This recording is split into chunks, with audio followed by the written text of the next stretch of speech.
Hello बच्चों, मैं अभिषेक पांचाल आपके अपने परिवार मिशन सरकारी में आप सभी का स्वागत करता हूं, अभिनंदन करता हूं। कैसे हैं आप सभी?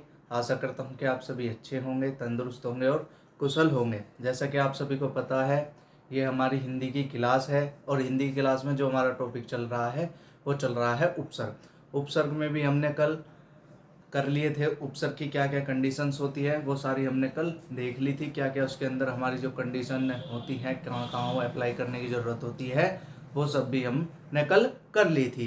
तो हमने कल पढ़ा था कि उपसर्ग तीन चार प्रकार के होते हैं। नंबर 1 पर हिंदी के उपसर्ग आते हैं, नंबर 2 पर इंग्लिश के आते हैं, फिर आते हैं संस्कृत के, फिर आते हैं उर्दू के। तो इस प्रकार ये अनेक प्रकारों से अनेक अनेक रूप में हमारे ये जो उपसर्ग की संख्या होती है। जैसे कि आप सभी को पता है, हिंदी में उपसर्ग की संख्या 10 से 12 है। 12 कैसे है, 10 कैसे है, वो देखेंगे हम इस टॉपिक पर। तो इसमें जब भी हमारे पास ऑप्शन में 10 आएगा और 12 आएगा तो दोनों आएंगे तो देंगे आंसर 12। अगर 10 आएगा तो आंसर देंगे 10। तो बच्चों बस यही लॉजिक है इन क्वेश्चंस में और यही समझना है। और जिन बच्चों ने अभी तक संधि की क्लास नहीं ली है, वो बच्चे ही सबसे पहले उपसर्ग की क्लास लेने से पहले संधि की और वर्णमाला की क्लास को कंप्लीट कर लेंगे। अगर आपने ये दोनों क्लासेस अच्छे तरीके से, अच्छे ढंग से कन्फर्म पूरी नहीं की है तो आपके समझ में नहीं आएगा, क्योंकि उपसर्ग और प्रत्यय दोनों पॉइंट ही हमारे जो है कि उपसर्ग उस पे संधि और वर्णमाला पे डिपेंड करते हैं। अगर आपने वही चीज नहीं पढ़ी तो आपको ये तो समझ में आने का सवाल ही पैदा नहीं होता। तो ठीक है बच्चों, आइए आपका ज्यादा समय ना लेते हुए हम बढ़ते हैं अपने टॉपिक की तरफ। तो सभी बच्चे नोट करेंगे कि नंबर 1 पर हिंदी के उपसर्ग। अब बात करते हैं हिंदी के उपसर्ग कितने होते हैं। मेरे भाइयों, मेरे दोस्तों, ये होते हैं हिंदी के उपसर्ग 10 से 12। 10 से 12 कैसे होते हैं देखेंगे आप सभी। 10 से 12 कैसे होते हैं, मैंने यहाँ पर लिखे हैं कुछ 7 या 8 उपसर्ग लिखे हैं जो आपके लिए एग्जाम के लिए इंपॉर्टेंट है, ठीक है, और इंपॉर्टेंट नहीं है, वो कम ही पूछे जाते हैं। इसलिए आपको पढ़ना वो है जो आपके लिए इंपॉर्टेंट है, उससे अलग आपको कुछ भी नहीं पढ़ना है, ठीक है मेरे भाइयों।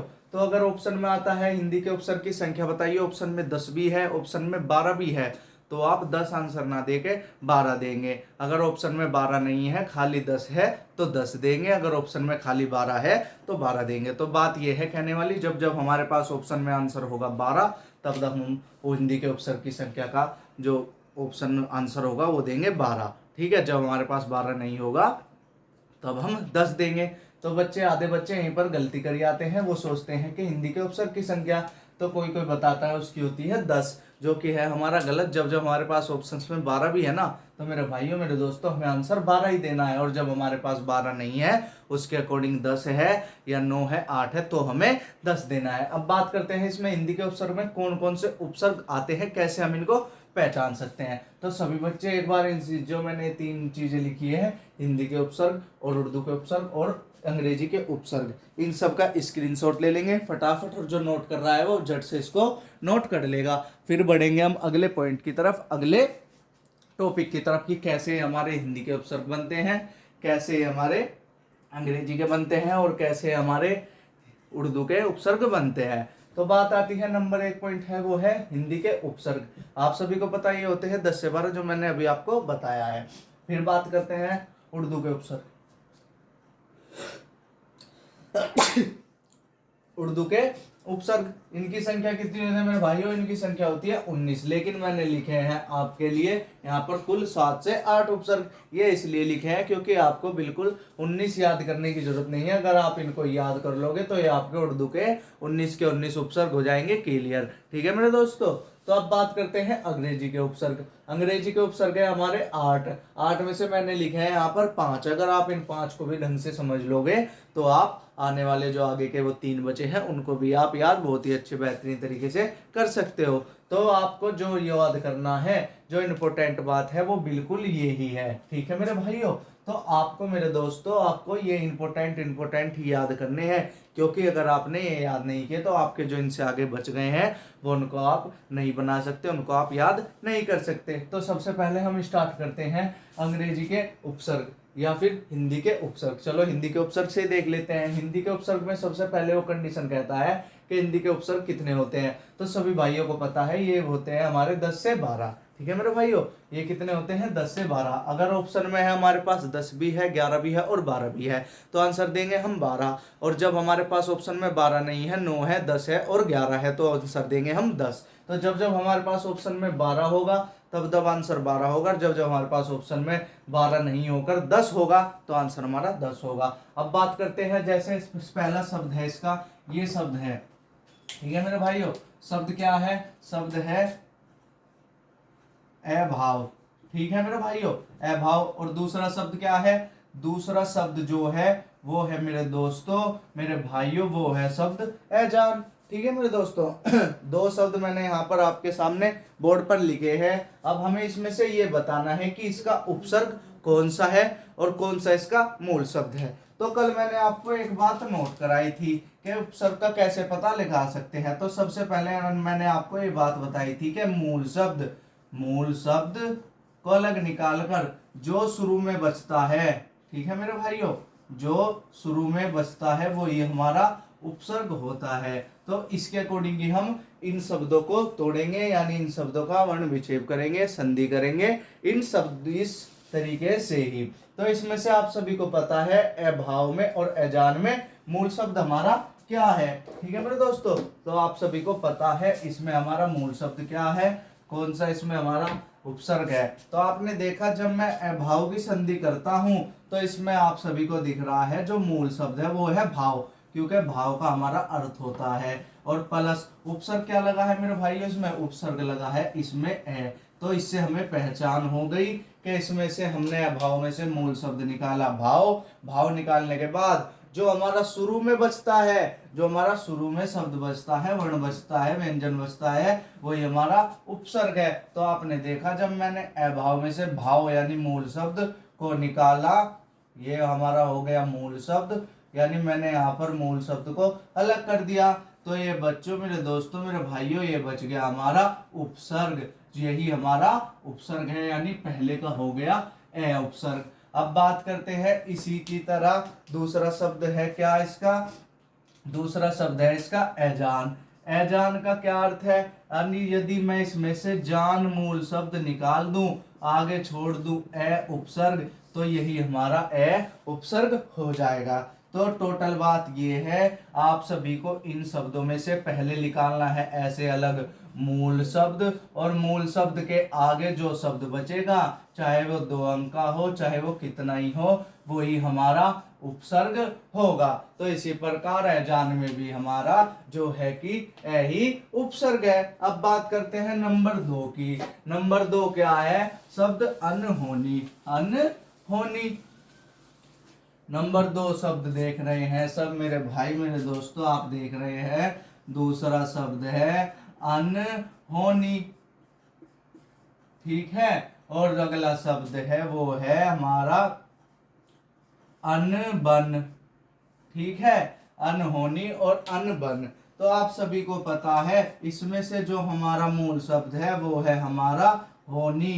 ठीक है मेरे भाइयों, क्या शब्द है, वो है हमारा होनी। और यहाँ से कौन सा मूल शब्द है, यहाँ से अनबन में से है बन शब्द मूल। ठीक है, अब बात करते हैं इसमें आगे क्या बचा। तो आप सभी ने देखा जब मैंने अनहोनी और अनबन में से बन निकाल दिया। ठीक है मेरे भाइयों, जब मैंने अनबन में से बन निकाल दिया तो हमारे पास जो शब्द बच गया वो बच गया अन। और जब मैंने यहाँ से अनहोनी में से होनी बाहर निकाल दिया, शब्द बच गया अन। और तो इसी प्रकार ये अन ही हमारा उपसर्ग है। ठीक है मेरे भाइयों, ये ही हमारा उपसर्ग है और होनी है हमारा मूल शब्द। ठीक है, और बन भी है हमारा मूल शब्द। इसी तरीके से हम सारे शब्दों की पहचान कर लेंगे और बहुत ही अच्छे ढंग से इसको क्लियर कर देंगे। तो आप सभी को पता लगा नेक्स्ट अनहोनी और अनबन में हमारा मूल जो है उपसर्ग है वो है हमारा अन। अब बात करते हैं बिखाया हो या बिन पकाया हो। ठीक है मेरे भाइयों, अगर शब्द हो बिन खाया या फिर बिन पकाया। अच्छा ये शब्द, अच्छा ये वाला गलत लिखा है, ये जैसे ये शब्द हो गया बिन खाया, बिन खाया। जैसे एक शब्द हो गया हमारे पास बिन खाया, मतलब बिना खाया, और दूसरा शब्द हो गया बिन पकाया, बिन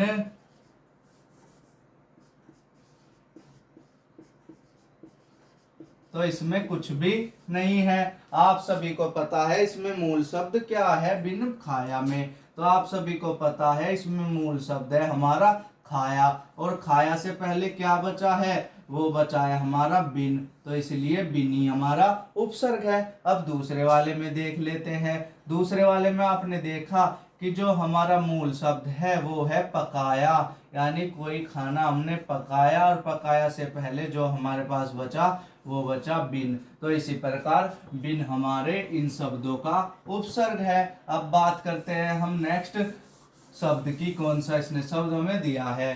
फिर वो बोलता है 29, 29, 29 में हमारा वो बताइए उपसर्ग कौन सा है, और 59 में कौन सा है।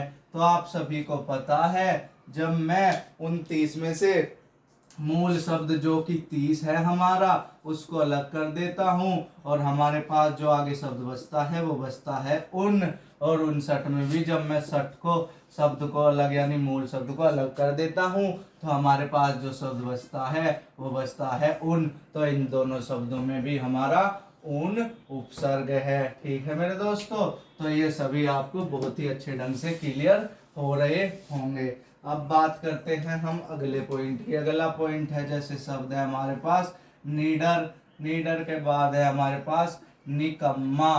ठीक है मेरे भाइयों, निकम्मा, निकम्मा में उपसर्ग बताएंगे और नीडर में उपसर्ग बताएंगे। तो मैंने अभी आपको 2 से 3 पॉइंट शब्द लेकर क्लियर करा दिया है, तो सभी बच्चे एक बार इनको बताएंगे कि नीडर में क्या उपसर्ग लगा है और इसमें क्या उपसर्ग लगा है। तो आप सभी देख पा रहे हैं इसका जो मूल शब्द होगा नीडर का वो होगा मेरे दोस्तों डर, और डर के आगे क्या बचा, वो बचा नी, तो इसी प्रकार नी हो गया नीडर का उपसर्ग। अब बात करते हैं निकम्मा। जब निकम्मा उपसर्ग में से निकम्मा शब्द में से मैं कम्मा शब्द निकाल देता हूँ, निकम्मा शब्द में से मैं कमा शब्द निकाल देता हूँ तो शब्द बचता है आगे हमारे नी, तो इसी प्रकार इस शब्द का जो भी है उपसर्ग है वो है हमारा क्या, नी।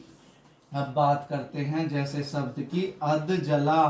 ठीक है, मतलब भाइयों मतलब आधा जला हुआ, या फिर करते हैं बात हम अध पका, अध पका, या फिर बात करते हैं हम शब्द की अध कचरा, अध कचरा।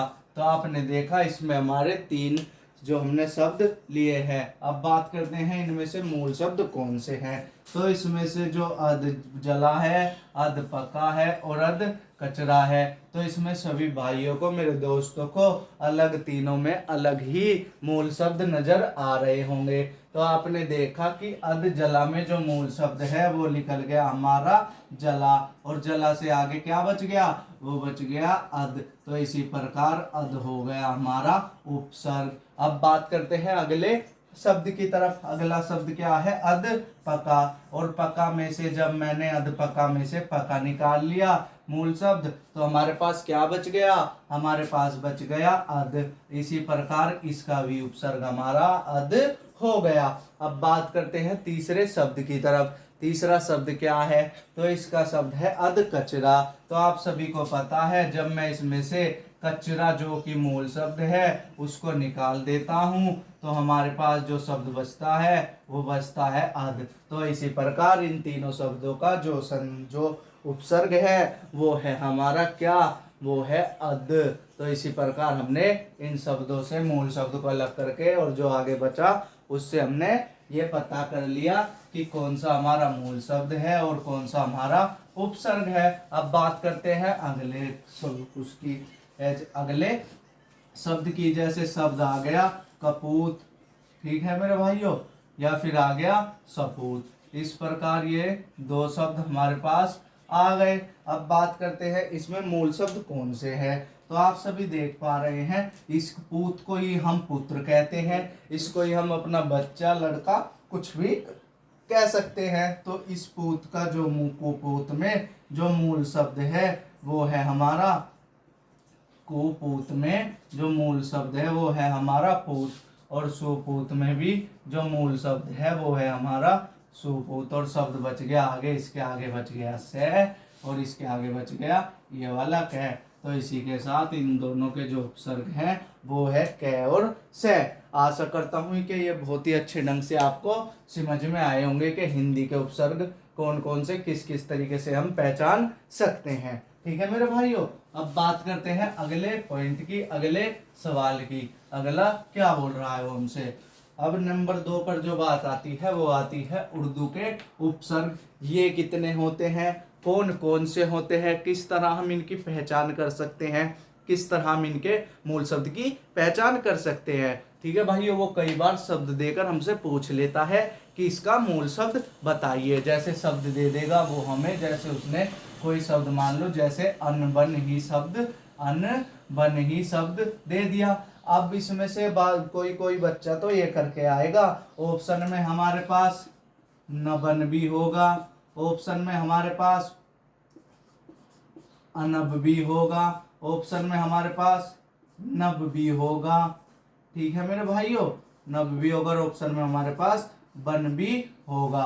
तो जो इस सवाल का आंसर होगा, जिसने संधि बहुत ही बेहतरीन तरीके से मिशन सरकारी के यूट्यूब चैनल से पढ़ी होगी, वो तुरंत बता देगा कि भैया इसका तो जो मूल शब्द है वो है हमारा बन, और इसमें उपसर्ग जो लगा है वो लगा है हमारा अन। तो इस प्रकार मूल शब्द को अलग करके उपसर्ग को भी हम बता सकते हैं। ठीक है मेरे भाइयों, तो संधि के यही तो फायदे थे कि आप उपसर्ग को बहुत ही बेहतरीन और बहुत ही अच्छे ढंग से क्लियर कर सकते हो, कुछ भी इसमें नहीं छोड़ सकते हो। अब बात करते हैं उर्दू के उपसर्ग की। उर्दू के उपसर्ग कितने होते हैं, ये होते हैं मेरे भाइयों 19 में से मात्र मैंने 7 से 8 उपसर्ग यहाँ पर लिखे हैं। इनका भी एक रीजन है, वो क्या है मेरे दोस्तों, कि आपको 19 के 19 याद करने की जरूरत नहीं है।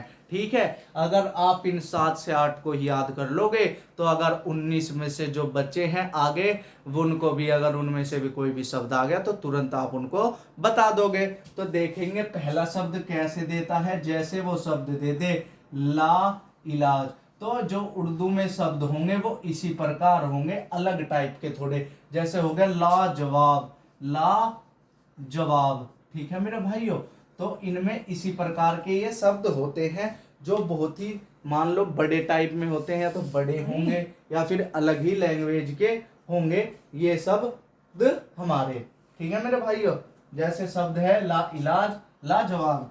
तो जब मैं ला इलाज में से और ला जवाब में से मूल शब्द को निकालता हूं, तो आप सभी को पता है ला इलाज में जो मूल शब्द है वो है हमारा इलाज। ठीक है मेरे भाइयों, इलाज। और इलाज में उपसर्ग क्या लगा है, इसमें उपसर्ग लगा है हमारा ला। तो इससे हमें पता लग गया मूल शब्द निकालने के बाद कि हमारा ला इलाज में जो है वो उर्दू का शब्द है, और उर्दू के शब्द में जो हमारा उपसर्ग लगा है ला इलाज में वो लगा है ला। तो इस प्रकार हमने मूल शब्द को अलग करके बता दिया। अब बात करते हैं ला जवाब में। ला जवाब में वो हमसे क्या कह रहा है, तो आप सभी को पता है ला जवाब में जो मूल शब्द है वो है हमारा जवाब, और जवाब में जो उपसर्ग लगा है, जो बचा है वो लगा है ला। तो इस प्रकार हमने बता दिया लाजवाब भी उर्दू का शब्द है, और इसी तरह ये भी हमारा इसमें ला उपसर्ग लगा है। ठीक है मेरे भाइयों, बहुत ही बेहतरीन तरीके से आपका पॉइंट क्लियर होता जा रहा है, क्योंकि हमने इसमें कुछ भी नहीं छोड़ा है। अब बात करते हैं अगले शब्द की। अगला शब्द जो है वो है अल कायदा। ठीक है मेरे भाइयों, अगला शब्द है अल कायदा, अल बेला। अगर इस प्रकार के हमारे शब्द आ जाए तो किस प्रकार हम उसमें से मूल शब्द को पहचानेंगे। तो इसका सीधा सा हिसाब है, इसमें से मूल शब्द को अलग करेंगे, वो जो है हमारा अल कायदा में कायदा, और जो आगे बचा है वो बचा है हमारा अल। ठीक है मेरे भाइयों, इसमें से बेला में से अल बेला में से बेला हमारा मूल शब्द है, उसको अलग कर कर जितना भी हमारा बड़ा शब्द बचेगा वो हमारा होगा उपसर्ग। तो इन दोनों में अल कायदा में और अलबेला में जो उपसर्ग होगा वो होगा मेरे भाइयों अल। अब बात करते हैं बिल्कुल शब्द हो या फिर हम सफर शब्द हो या हम दर्द शब्द हो। जैसे शब्द दे दे वो हमें दे दे शब्द बिल्कुल, या फिर शब्द दे दे हम सफर, ठीक है मेरे भाइयों, या फिर शब्द दे दे हम दर्द। तीन प्रकार के उसने हमें शब्द दिए हैं। हमसे बोलता है इन तीनों शब्दों में उपसर्ग बताओ। तो आप जैसा कि देख पा रहे हैं जो हम सफर है, इसमें वो पहला जो मूल शब्द पूछेगा मूल शब्द बताओ। तो इसमें एक शब्द तो दे देगा मूल हम, दूसरा शब्द दे देगा जो है वो दे देगा सफर, तीसरा शब्द दे देगा वो दे देगा, तीसरा ऑप्शन दे देगा फर, और फिर चौथा ऑप्शन जो देगा वो होगा नन, यानी इनमें से कोई नहीं। ठीक है मेरे भाइयों, अगर आपने संधि बहुत ही बेहतरीन तरीके से करी होगी तो आप तुरंत बता देंगे कि इसका जो मूल शब्द है वो है हमारा क्या, सफर। क्योंकि जब मैं सफर को अलग कर देता हूँ आगे उपसर्ग बचता है हम, तो इस प्रकार इसका आंसर होगा सफर। ठीक है मेरे भाइयों, अगर आपने संधि बहुत ही बेहतरीन तरीके से पढ़ी होगी तो ये होगा, इस तरीके से आप उन शब्दों की पहचान करके तुरंत बता सकते हो। इसी तरह आप हमदर्द की पहचान कर सकते हो। इसमें से क्या करोगे, दर्द मूल शब्द को यहाँ पर ऐसे अलग निकाल दोगे और हमको अलग निकाल दोगे, तो इस प्रकार जो बचेगा वो बचेगा हम उपसर्ग। तो यही इसका आंसर है। अब बात करते हैं बिल्कुल में। तो बिल्कुल में जब मैं कुल शब्द को अलग निकाल देता हूँ, यानी मूल शब्द कुल को अलग निकाल देता हूँ, तो शुरुआत में जो शब्द बचता है वो बचता है बिल, जो कि ब्लय होगा, इसमें स्वर रहित ना कि स्वर सहित, क्योंकि वो है आधा व्यंजन यानी शुद्ध व्यंजन। तो इस प्रकार जो इसका उपसर्ग होगा वो होगा बिल। अब बात करते हैं नीचे जो दर्द शब्द हमें दिए हैं। जैसे वो शब्द दे दे, फिर हमें दे दे सरदार, सरदार या फिर सर दर्द, इस प्रकार के हमें वो शब्द दे दे और बोले इसमें मूल शब्द और उपसर्ग बताओ। तो आपको तुरंत बताना है, इसमें से दार शब्द है हमारा मूल और सर है हमारा जो कि उपसर्ग, और सर दर्द में दर्द शब्द है हमारा मूल और जो सर है वो है हमारा क्या, वो है उपसर्ग। तो इस प्रकार ये पॉइंट भी आपका क्लियर हो गया। अब दो शब्द और बचे हैं जो आते हैं इस प्रकार के, या तो वो शब्द दे देगा हमें बेवफा, या तो शब्द दे देगा वो बेवफा, या फिर शब्द दे देगा वो बेकार। ठीक है मेरे दोस्तों, या फिर शब्द दे देगा वो बदहाल, या फिर बदकिस्मत, या फिर बदकिस्मत। ठीक है मेरे भाइयों, अब वो बोलेगा इनमें से उपसर्ग बताओ, इनमें से मूल शब्द बताओ, इनमें से मूल शब्द बताओ। तो आपको कुछ नहीं करना है, सीधा सा हिसाब है क्या, वैसे दे दे शब्द बदहाल, हाल शब्द है इसमें मूल, और मूल हाल शब्द निकालने के बाद जो शब्द बचेगा वो हो जाएगा हमारा बद। इस प्रकार बदहाल में जो उपसर्ग होगा वो होगा हमारा क्या, बद, उपसर्ग होगा बदहाल में। फिर करते हैं बेवफा। बेवफा में जो मूल शब्द है वो है वफा, और वफा के आगे जो शब्द बचा उपसर्ग वो है हमारा बे। तो बेवफा में जो उपसर्ग होगा वो होगा हमारा क्या, बे। इस प्रकार बेकार शब्द पे आते हैं। तो कार सबको पता है कि हमारा मूल शब्द है और जो बचता है वो बचता है हमारा बे। इसी प्रकार कार में हमारा बे उपसर्ग लगा है। अब बात करते हैं बद किस्मत में। सबको पता है मेरे भाइयों को कि किस्मत इसमें है हमारा मूल शब्द और मूल शब्द है हमारा इसमें किस्मत। किस्मत से पहले जो शब्द बचेगा वो बचेगा बद। तो इस प्रकार ये बद है हमारा मूल शब्द, वो सॉरी उपसर्ग। तो इस प्रकार ये भी आपके उर्दू के उपसर्ग भी बहुत ही बेहतरीन, बहुत ही अच्छे ढंग से आपके हो गए हैं क्लियर। अब बात करते हैं आखिरी पॉइंट जो कि है हमारा अंग्रेजी के उपसर्ग। इसमें किस किस प्रकार के वर्ण आते हैं। तो आप सभी देख पा रहे होंगे, इनमें आपको कुछ बताने की जरूरत नहीं है। तो आपने देखा होगा कि सब इंस्पेक्टर, तो सबसे पहली बात क्या करेंगे हम कि अंग्रेजी के उपसर्ग की संख्या। तो सबको पता है इसकी संख्या है ओनली 8। ठीक है मेरे भाइयों, केवल 8। फिर बात करते हैं कौन कौन से, जैसे इसमें होते हैं सब इंस्पेक्टर। तो आपको पता है इंस्पेक्टर तो हो गया इंग्लिश में, इंग्लिश में इंस्पेक्टर है, अंग्रेजी में इंस्पेक्टर है, तो हम हिंदी में भी उसको इंस्पेक्टर ही बोल रहे हैं, ना कि कुछ और बोल रहे हैं। तो इस प्रकार हम इन शब्दों की पहचान कर सकते हैं। जैसे हेड, हेड हो गया मास्टर, दोनों ही अंग्रेजी के शब्द हो गए, तो इसमें मास्टर हो गया हमारा मूल शब्द और हेड हो गया हमारा क्या हो गया उपसर्ग। तो इस प्रकार हम इन सभी शब्दों की पहचान कर लेंगे। जैसे आ जाएगा चीफ, चीफ मिनिस्टर आ गया। जैसे आ गया हाफ, हाफ का हो गया हाफ डे, हाफ टाइम। फिर आ गया journal, journal manager, general store. तो इस प्रकार बहुत से शब्द आ जाएंगे जो कि इंग्लिश में आ जाते हैं, वो जो कि तो आप तुरंत देखते ही पहचान जाओगे कि ये उपसर्ग के शब्द है। ठीक है मेरे भाइयों, तो आज हो गया आपका जो है कि उपसर्ग पॉइंट बिल्कुल खत्म। जो हमारी कल क्लास होगी उसमें पढ़ेंगे, करेंगे हम उपसर्ग, सॉरी उपसर्ग तो हो गया, उसमें जो पढ़ेंगे हम उसमें पढ़ेंगे प्रत्यय। प्रत्यय को बहुत ही बेहतरीन तरीके से हम कुछ भी नहीं छोड़ेंगे, और प्रत्यय करने के बाद फिर करेंगे हम उपसर्ग प्लस प्रत्यय की प्रैक्टिस।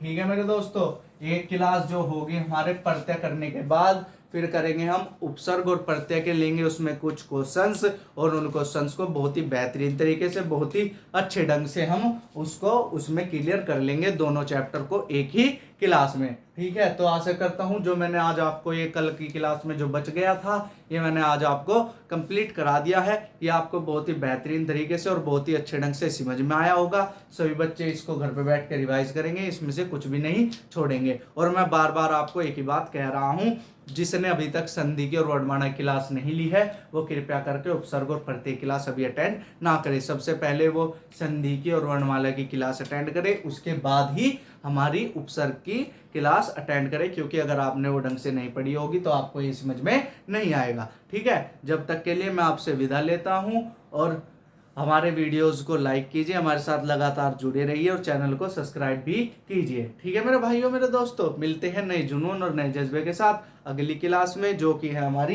प्रत्यय की। ठीक है, जय हिंद।